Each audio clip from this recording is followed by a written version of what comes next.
मैं आप लोगों के सामने एक समाज सुधारक गीत लेके आई हूँ, सामाजिक गीत लेके आई हूँ, जो कि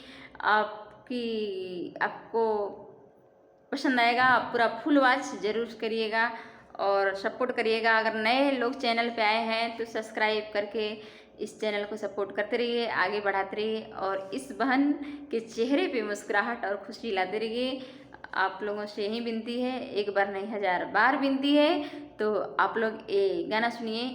इससे पहले मैं एक कहानी सुना देती हूँ इसके बारे में कि एक बाप को अगर 4 औलाद हैं तो बाप अकेला उस 4 औलाद का पेट भर देता है और मजदूरी मेहनत करके पढ़ा लिखा के जो भी है ऊपर कर देता है। लेकिन जब बुढ़ापा में वहीं माँ बाप की बारी आती है तो बेटे लोग सोचने लगते हैं कि अब बाबू के हम नहीं, वो भाई रखेगा, वो भाई नहीं तो वो भाई रखेगा, कौन रखेगा, यहाँ बंटवारा होने लगता है।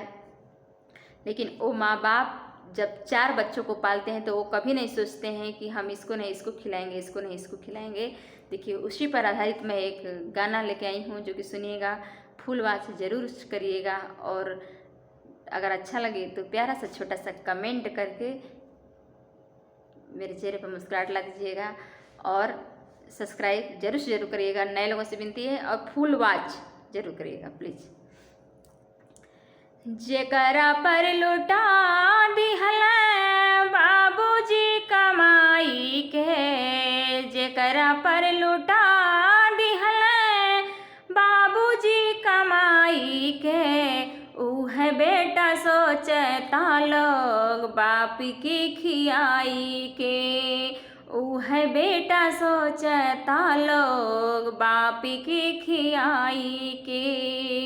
देखिए, मैं गाना बहुत शौक से गा रही हूँ, आप लोग इस गाने को प्यार दिला दीजिएगा प्लीज़। जेकरा पर लुटा दिहल बाबूजी कमाई के, जेकरा पर लुटा दिहल बाबूजी कमाई के, उह बेटा सोचता लोग बाप की खियाई के, उह बेटा सोचता लोग बाप की खियाई के, उह बेटा सोचता लोग बाप की खियाई के।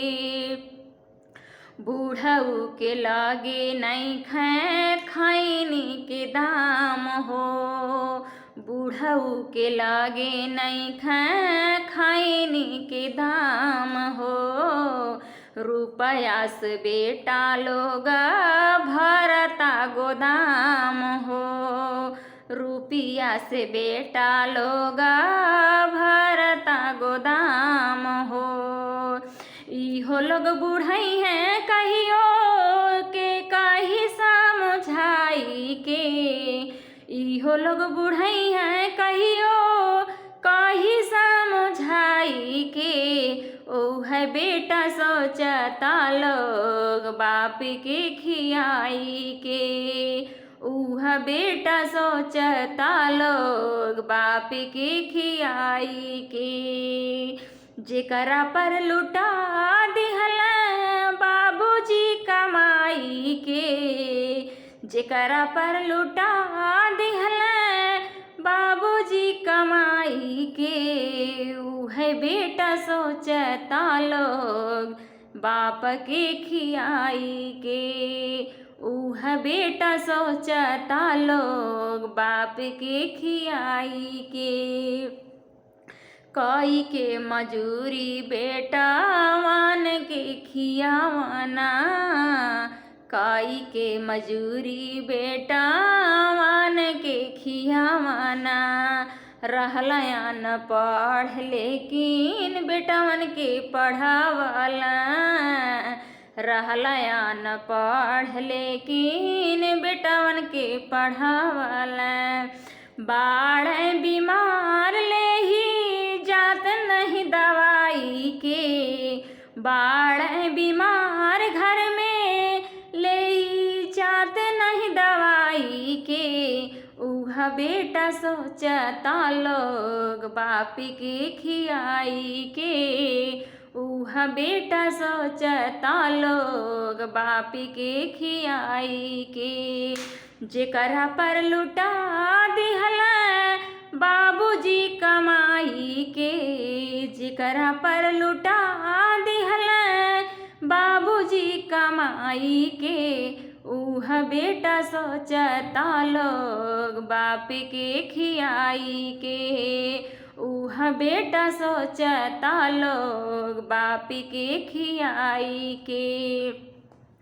कलयुग के अंतिम चलता चरण हो, कलयुग के अंतिम चलता चरण हो, अपन बनावल घर में नहीं खैसरान हो, अपन बनावल घर में नहीं खैसरान हो।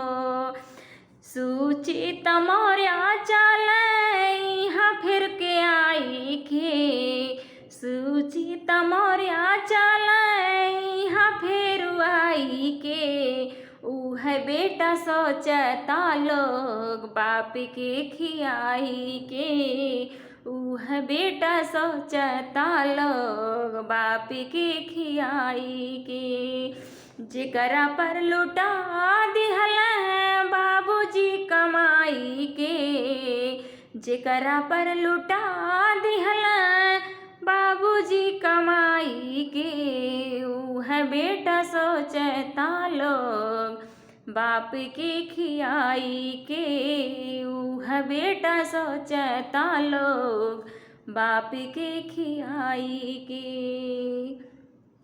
मैं आप लोगों से एक रिक्वेस्ट जरूर करूँगी कि अगर नए लोग चैनल पे आए हुए हैं तो सब्सक्राइब करते रहिए, आगे चैनल को बढ़ाते रहिए प्लीज़। आप लोग से एक बार नहीं 1000 बार रिक्वेस्ट है।